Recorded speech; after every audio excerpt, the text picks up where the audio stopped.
Hey everybody, and welcome back. It is a gorgeous May day today, and so I got David to come outside with me again and chat with you guys.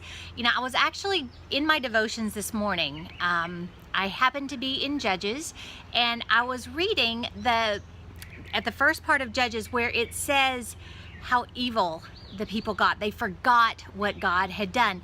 And it dawned on me just how perfect that was for what we were going to talk about today, because the very people who had been given the directive to teach them diligently by Moses straight from God did not do it. And it caused huge problems for the nation of Israel.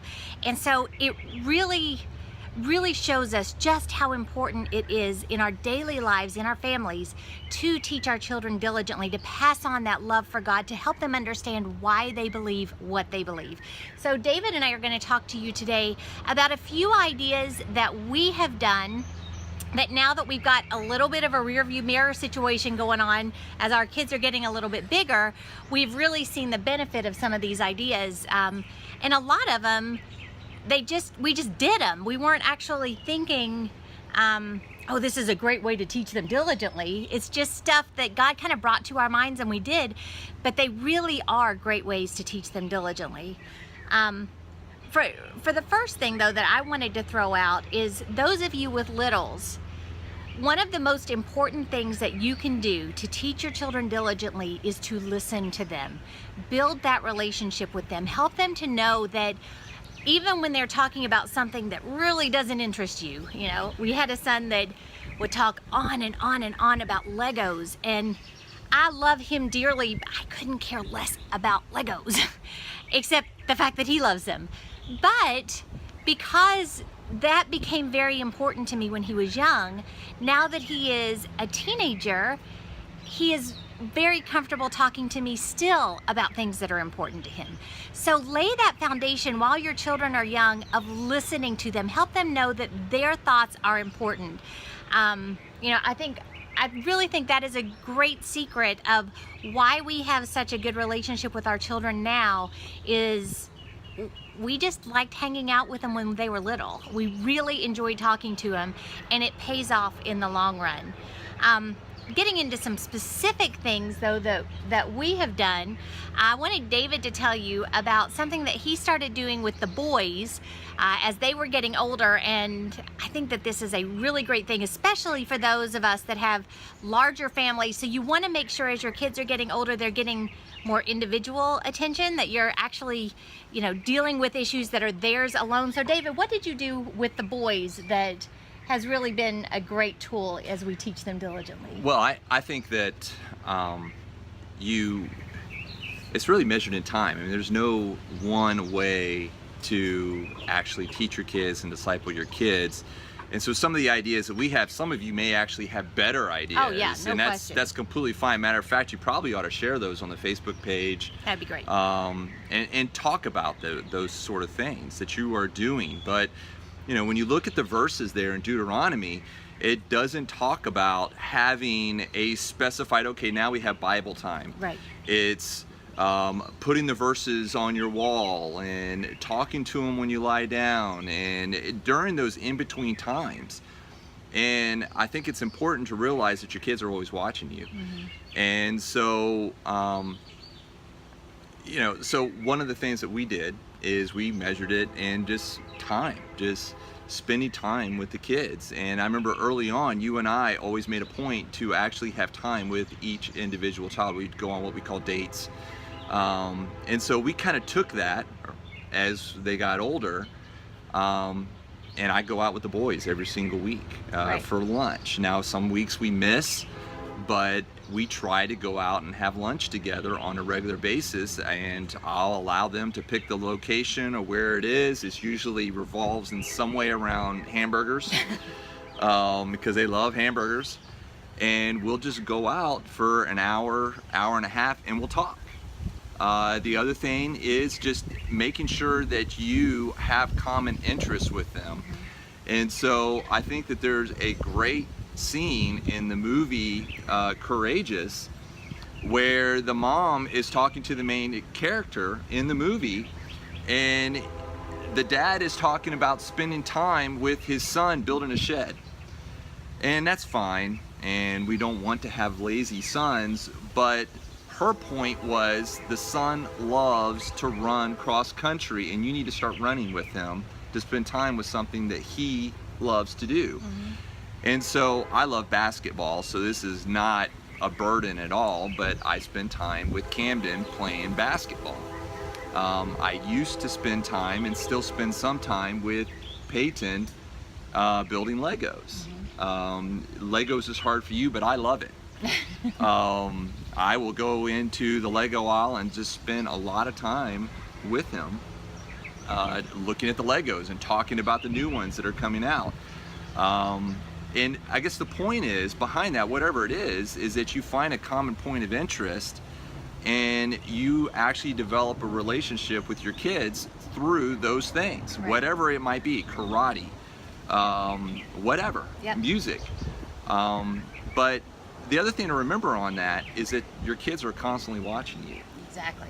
So they may notice a situation that they view as very difficult or very hard, and they're watching to see how you handle it. Well, it's like you said last week when you quoted that you teach what you know, but you reproduce who you are. And you're doing that through daily interaction, daily being watched. That's right. Just those common interests and so many things that you're just naturally spending time with your children. And I think it's also important to be willing to apologize for your kids. And that's something that a pastor told us years ago, and it has really stuck with us how important that is, because it's really counterintuitive. Because you think that in front of your kids you need to keep it all together, that you have to handle everything perfectly, that you need to handle what they're doing perfectly, and if you show any kind of weakness, especially when you're disciplining them in some way, that it's a sign of weakness and you're not really sure, and the lack of confidence could actually undermine what you're doing. And the truth is that when you mess up, circling back around to them and actually saying sorry, it does a lot of good, and it really exhibits to them what it means to be humble. Exactly. And not allowing pride to take root in you. Well, it gives you a great opportunity to share what the Lord is teaching you through that failure, which is another very natural way to teach them diligently, just sharing what God is doing. And that actually leads into another thing that we do regularly is, now our children have co-op a couple of days a week now that they're getting older, but on the days that they don't, we start our mornings by just coming together, talking about our day, getting a plan for the day and so on. But we always go around and share what we learned in our devotions, and that gives me a chance to share what God is doing in me, as well as gives them a little bit of accountability for actually having their time with God, building that habit, but then allows them to share what God is teaching them. And it's a great way to get insight into what your children are thinking and how they're growing, if they're growing, and kind of get an idea of different things that you may want to pinpoint in those times that you specifically spend alone with them, just kind of bringing that kind of stuff back up in conversation. I think they need to see that you're growing. No question. And again, you reproduce who you are. If they see a contradiction in you, and so you're stagnant and you're not growing, you're not having devotions, they never see you pray, that you never talk about what the Lord is doing in your life, then they're actually going to take that on. And so they need to see that consistency, and they need to see that you're growing. And one of the ways that you can exhibit that is just by talking about it around the table, at dinner time, right after church. I mean, whatever it might be, it may be 5 minutes, it may be 10 minutes, but it makes a huge difference, because as long as they know that you're growing, first of all, it exhibits God's real, right? Because He's impacting you. And then they actually take what you are learning and they start applying it to their lives, because especially when they're very young, they are their relationship with the Lord and with Jesus Christ actually is through you in a lot of ways. A lot of ways. They're learning, they're kind of getting their feet under them when they can't read, when they can't really study on their own, they're hearing all of this from you. They're hearing how you're growing. Another thing that we have done, again, it's just conversational. It's just average day and stuff, is every Sunday after church, while we're sitting around having our lunch together, we'll go around the table and talk about what the Lord taught us that morning. Sure. And again, it gives the kids great insight into what God is talking to David and I about, but it also gives us great insight into what the Lord is talking to them about. And it gives them the accountability of knowing they're going to be asked about it. So they need to be engaging with what pastor is saying, or what the preacher is preaching about, and so on. And that has been just a really great thing. We end up having very long Sunday lunches because the conversation is so good. And it's not all serious. A lot of it goes into fun. But you get a lot of insight into what's going on in your children's hearts just by those natural interactions with them.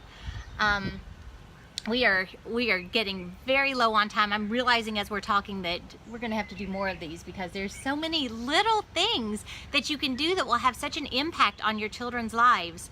Are there any others that you want to throw out? Put him on the spot. Yeah, I would just say that when our kids were younger, and we noticed that they were, for whatever reason, that they were more rebellious, that they seemed a little bit harsher. For whatever reason, just naturally, the first thing that we would think of is, I need to spend more time with that child.